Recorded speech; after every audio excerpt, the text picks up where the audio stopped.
បាទសួស្តីបងប្អូនអរគ្នាថ្ងៃនេះខ្ញុំមកដល់ទីតាំងនៃផ្ទះមួយនេះបាទ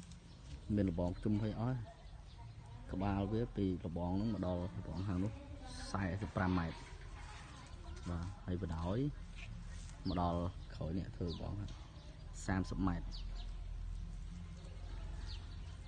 ហើយមានផ្ទះថ្មមួយនេះរឿងចូលក្នុងបាទយើងចូលមកដល់ហើយមានផ្ទះបាយនេះបន្ទប់ទឹកបាទមានអាងដីនឹងហើយស្រាប់បាទហើយនេះទឹកភាពនៅក្នុងផ្ទះគឺដល់យើងមានទីធ្លានេះបន្ទប់គេនឹងមួយបន្ទប់នេះខាងក្នុងហើយយើងខាងក្រៅនេះយើងអាចដាក់ក្រែអីសម្រាប់អីបាន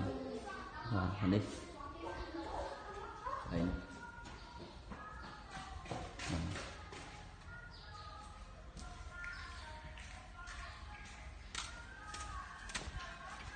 ើងមានទ្វារ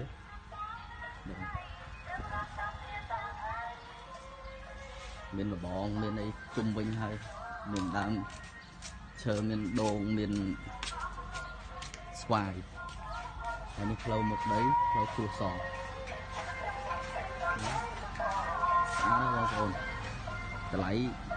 ក្រុម 30000 នេះតម្លៃក្រុម 30000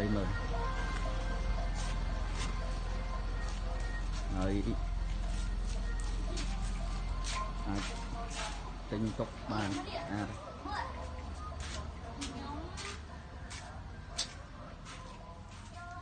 ចឹងទំហំជាក់ម្ដងទៀតទំហំគឺ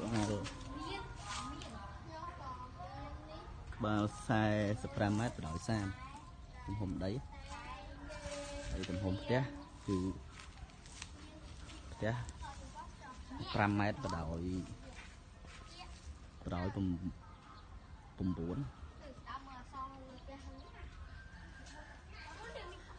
ម្លៃក្រុម 30000យំតម្លៃតែ27000នេះ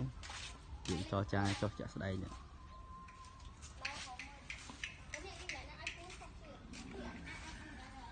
បងគាត់ជុំវិញអស់ស្អាត